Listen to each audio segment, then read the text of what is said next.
नमस्कार दोस्तों, quick current affairs में आप लोगों का स्वागत है। भारत की टी20 विश्व कप में जीत आप सबको पता है कि 2026 का टी20 विश्व कप पिछले काफ़ी लंबे समय से चल रहा था। और ये विश्व कप इसलिए इम्पोर्टेंट था क्योंकि कभी भी किसी भी टीम ने अभी तक वर्ल्ड कप को फिर से कंटिन्यू नहीं किया है। मतलब अपना जो टाइटल है उसको डिफेंड कभी नहीं कर पाई थी। होम में कोई टीम नहीं जीत पाई थी और 3 बार कोई टीम नहीं जीती थी। और जिस तरीके से एशियन टीम की परफॉर्मेंस है, किसी को उम्मीद भी नहीं थी इंडिया के अलावा कोई इसको जीतेगा। भारत ने रिकॉर्ड क्रिएट कर दिया है। फाइनल में हमने न्यूजीलैंड को 96 रन से हरा दिया है। प्लेयर ऑफ द मैच रहे बुमराह, बुमराह। और जो हमारे प्लेयर ऑफ द टूर्नामेंट है संजू सैमसन रहे। और बहुत शानदार सभी खिलाड़ी, चाहे बापू हों, शिवम दुबे हों, पंड्या हो, सबने बहुत अच्छा प्रदर्शन किया।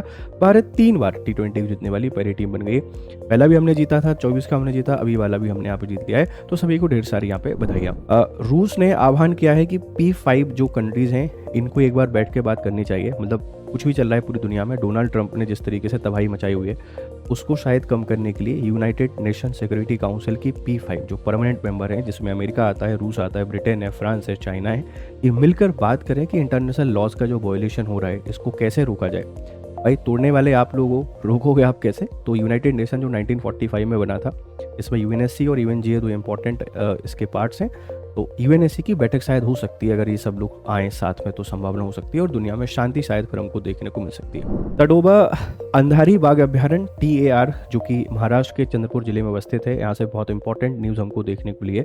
यहाँ जो टाइगर्स हैं लास्ट डेकेड में 30 से 200 के पास में पहुँच गए हैं। तो पर्यावरण संरक्षण को बढ़ावा मिल रहा है, जैव विविधता को बढ़ावा मिल रहा है, इससे इको टूरिज्म को बढ़ावा मिलेगा। और हम ये सीख पा रहे हैं कि कैसे करके एनिमल को आप यहाँ पे प्रोटेक्ट कर सकते हैं।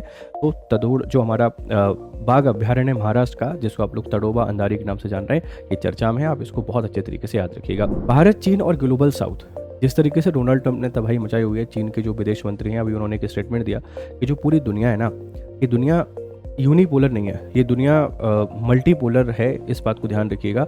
और भारत और जो चाइना है ये दोनों एक दूसरे के सहयोगी की भूमिका में यहाँ पे काम कर रहे हैं। एक दूसरे के सहयोगी हैं, ऐसा नहीं है हम एक दूसरे के दुश्मन हैं, ठीक है। न्यायपालिका में जो महिलाएं हैं इनका प्रतिनिधित्व, जस्टिस सूर्यकांत ने भी एक स्टेटमेंट दिया है कि हमको कोशिश करनी चाहिए कि हाई कोर्ट जो है इनमें मोर एंड मोर जो फीमेल जजेस हैं हम इनको लेकर आएँ, जिसके कारण हम देखेंगे कि जो जजेस की संख्या है इस संख्या में वृद्धि हमको देखने को मिलेगी। नहीं तो जो जेंडर इक्वलिटी की हम लोग बात कर रहे हैं वो जेंडर इक्वलिटी हमको देखने को नहीं मिल पाएगी। जलवायु परिवर्तन, महिलाओं पर प्रभाव और वित्त की कमी, एक बहुत इंपॉर्टेंट रिपोर्ट आई है UN की, जिसमें बोला गया है कि क्लाइमेट चेंज से लड़ने के लिए जितना फंड चाहिए महिलाओं के लिए उसका 10% भी सिर्फ और सिर्फ 10% मिल रहा है, जिसके कारण ढेर सारी परेशानियों का सामना करना पड़ रहा है महिलाओं को क्लाइमेट चेंज के कारण। Thank you very much.